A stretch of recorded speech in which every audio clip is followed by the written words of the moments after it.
All right, guys, so today we're going to start sort of a big idea. Scientific notation.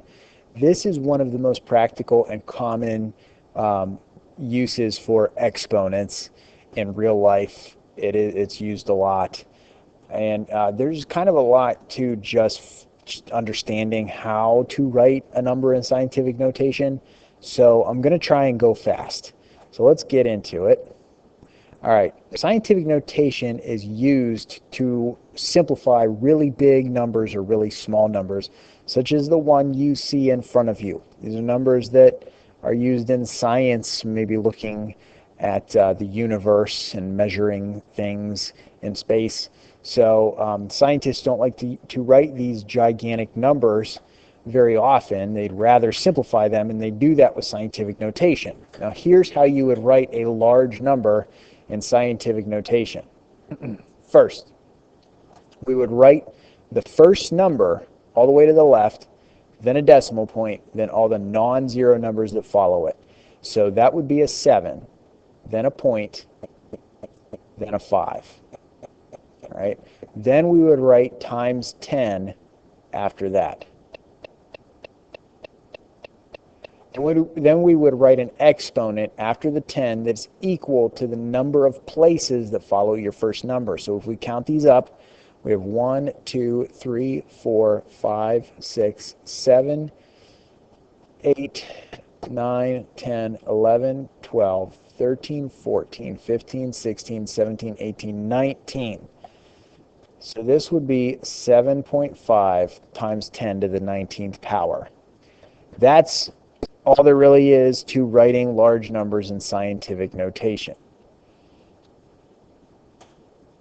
Let's try a few. So this number, we start with 1.25. Next we write times 10. Now we count all of the numbers that follow our first digit. So 1, 2, 3, 4, 5, 6. So this is 1.25 times 10 to the 6th.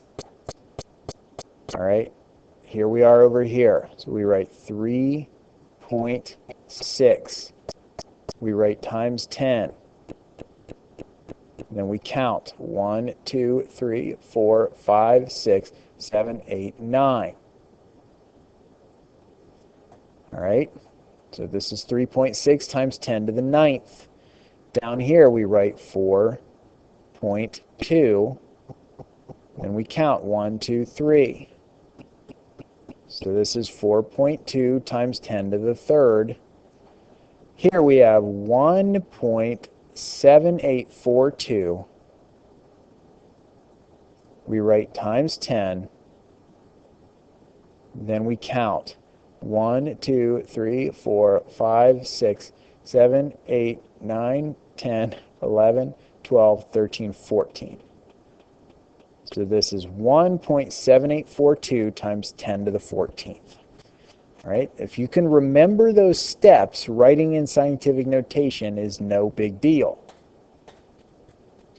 All right, how do you go from scientific notation to standard form?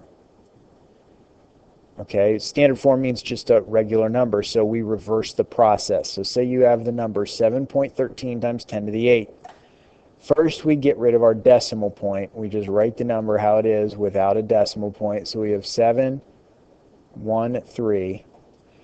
So then the exponent tells you how many places should follow your first number. Write in zeros until you have that many places. So we should have 8 places after the 7. So we have 1, 2 already. So 3, 4, 5, 6, 7, 8.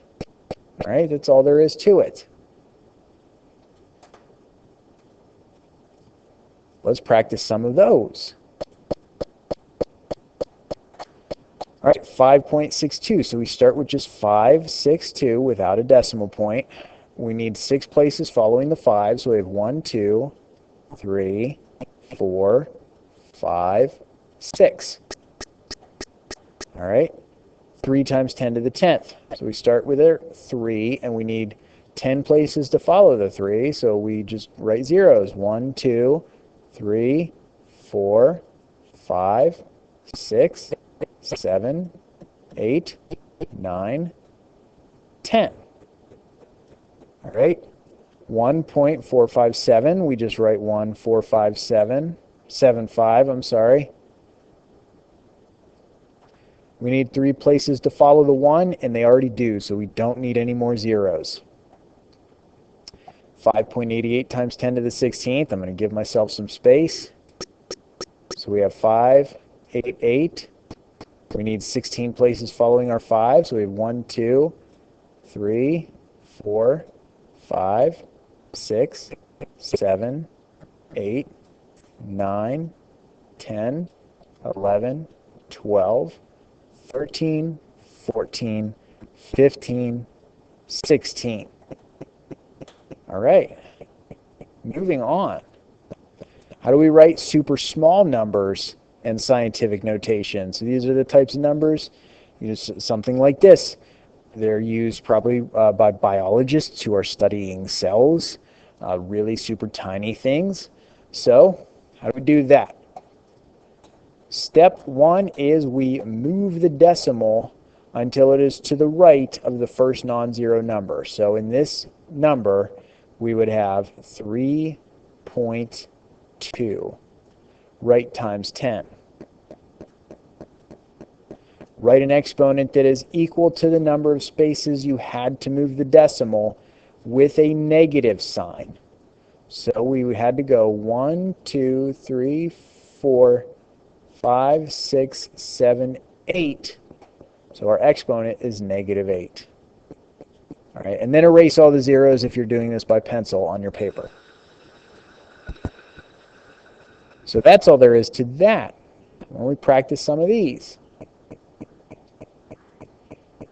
All right, so this number we would write as 2.5 times 10. We had to move our decimal 1, 2, 3, 4 places, so it's got to be a -4. This number, we would do 1.23. We had to move our decimal 1, 2, 3, 4, 5, 6, 7, 8, 9 places. So times 10 to the -9th. This number we would write 1.5 times 10. And we had to move it twice, so it is to the -2nd power. This number we would write 8.9 times 10. And we had to move it 1, 2, 3, 4, 5, 6, 7 spaces, so we're at the -7th. All right, not so hard. How do you reverse it and write it in standard form? Move your decimal point to the left, the amount of spaces that your exponent tells you, and fill the spaces in with zeros.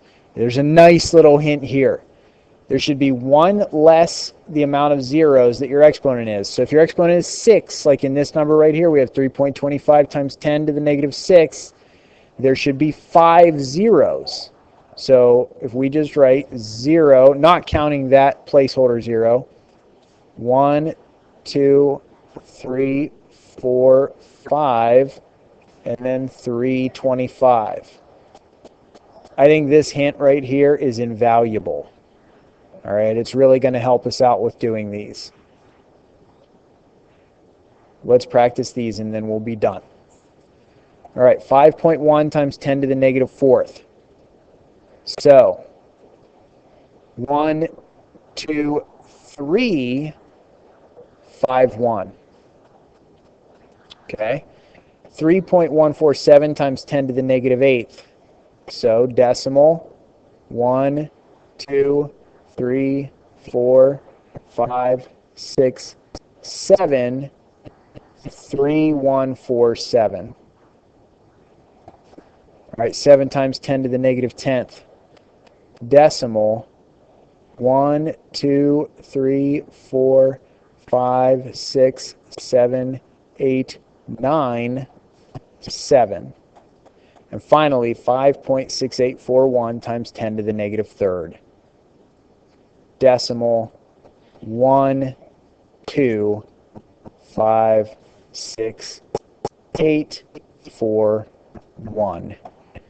Okay, so that was a lot to take in. Rewatch the video if you have to, but hopefully it made some sense.